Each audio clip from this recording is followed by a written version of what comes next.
熱愛する大谷選手との対談も成功し、兄であるジャスティン・バーランダーのワールドシリーズ初勝利と最高の年となったベン・バーランダー氏、インターネット番組に出演し、自身の大学時代の二刀流の話、そこから大谷選手への興味につながった話、聖地巡礼となった来日した時の話を聞かせてくれました。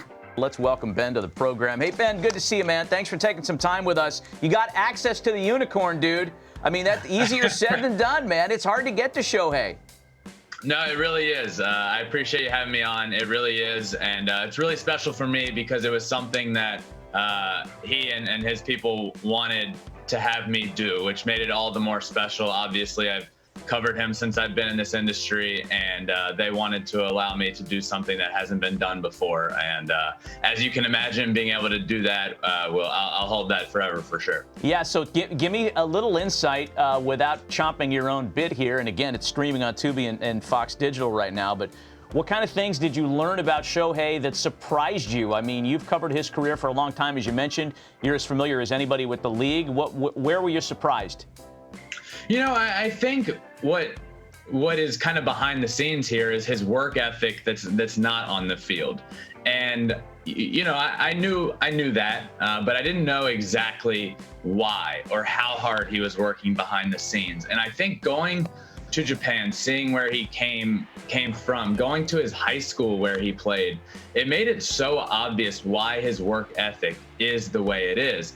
And not to say that we don't work hard over here. From travel ball, high school, college, I can't imagine working any harder, but it's different there. And the work ethic, both on the field and in the classroom, and to clean the field, it's all something that I have never seen before. And it totally makes sense why Shohei is the way he is, both on the field and off of it, which is something I wanted to ask him, was the work ethic that he needs to put in off the field. Because I was a two-way guy in college, just didn't throw 100 and didn't hit, 45 homers, but I tried my best at it. And it's very difficult. The process behind the scenes is what was so difficult for me.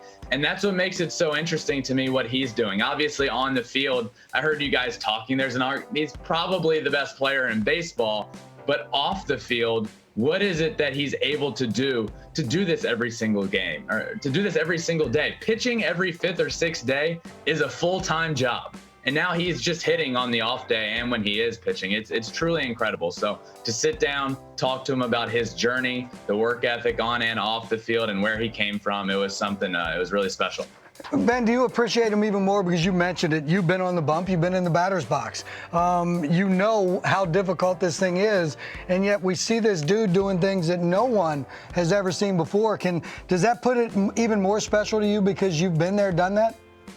I think that's why I appreciate him as much as I do. In college, when my first 2 years in college, I was trying to do both. I was doing both. I was pitching and hitting, but I was doing both at a very average level, which was fine. But I needed to do something different, because the problem for me became, I found myself skipping out on important things to make up for one or the other. I would miss a round of BP to go do a pitching drill, or I would miss a flat ground to go do something hitting. And I would find myself skipping out on things and not making myself as good as I could be on both sides.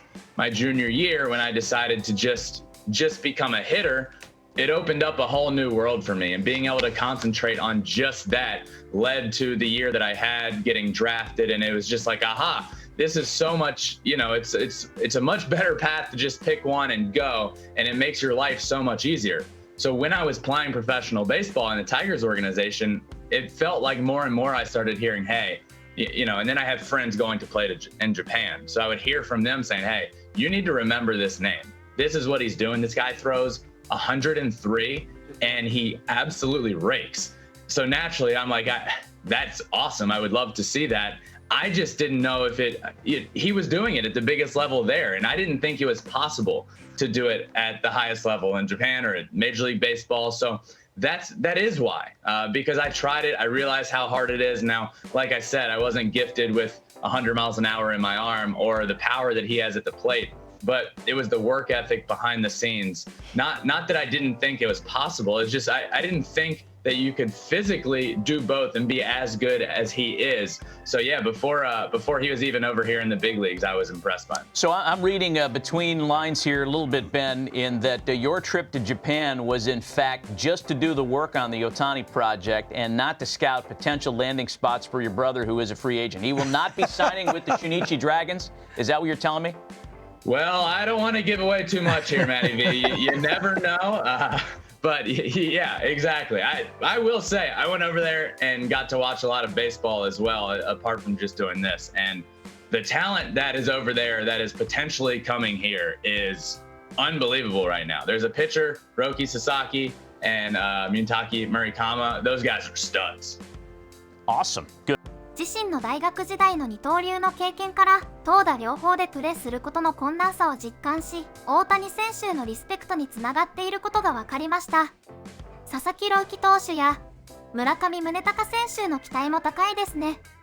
来日した時の質問の中でジョークでもまさか中日ドラゴンズの名前が出るとは驚きでした。